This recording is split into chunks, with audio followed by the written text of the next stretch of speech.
everybody, it's EJ. It's Pete, what's happening? Hey man, we're two educated guys trying to figure this stuff out, and these are our afterthoughts for Suicide Boyz, planning the only roots, only to fall out in a bunch of periods after that, because it means something. The shit lately has been so long.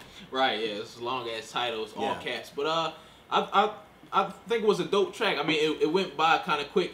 I don't know, the beat was dope. Beat was but sick. I feel like the song didn't like catch me, like maybe because it was like a slower track where you know slower tempo, and we used to kind of boom them hitting it hard. And I wasn't able to catch too much of what they were saying. At least on the first listen, I probably listened to it a couple times so I can really wrap my head around it.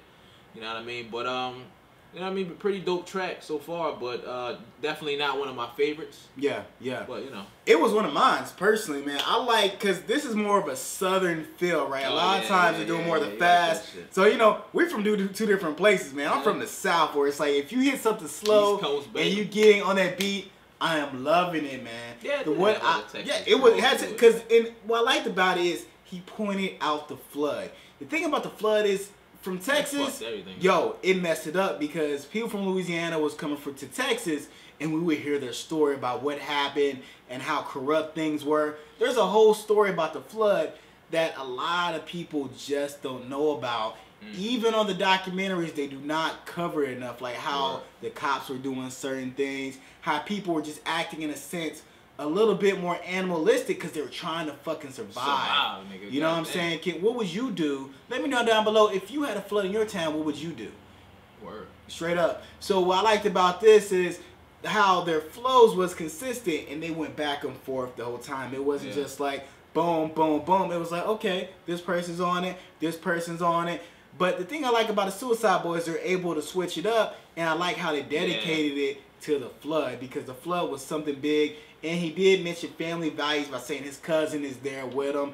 He did bring up a lot of suicide, but not as much as he normally does, right? A lot of times there's a lot of suicidal ideations, but he didn't go too much into it. Yeah, this track didn't really have like a lot of like. It was a little bit more positive. It was a little bit more positive. It was kind of like, all right, some fucked up shit happened, we just kind of sad right now. Yeah, we're kind of sad, but we're going to keep it moving. If you ever heard of us, they're like, yo, dude, I don't know why I'm living. And this one, you kind of hear that there's a little bit of hope. Right? So there's a little bit, the flood's going on, but there is a little bit of hope. You know what I'm saying? So that's why I felt about it. But shit, you got anything else, man? Yeah, I was just thinking, Ruby was definitely bringing out more of the, more of that punk rock side with the whole, like, you know what I mean?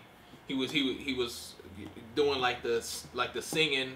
I don't know if it's like an official name for it, but like that punk rock style of singing, and then he transitioned it right into the rap, which was pretty dope. And what's so funny is the more we hear about them, you know that they're finding their sound, right? Like this is the newest song that they have out at this point. Right. So we went from just boom rap to now, and then there was a song where there was more of the punk rock, if you know their story. And then this one, they mix it up a little bit more, right? So it's interesting. They're getting more to the point to where they're crafting their art. Individual sound. Yeah, and that's why I love hearing them, because it's good seeing them grow from the beginning to right now. But hey, man, this is our thoughts. If you haven't yet, check out our store, man. It's an interactive experience for you. Educated Freedom. Also subscribe, like our stuff, share it with everybody, man, because we could not be over 5,000 if it wasn't for you, our day ones. Hey, we're just two educated guys trying to figure this out, but we would not be anywhere if it wasn't for you guys. Peace.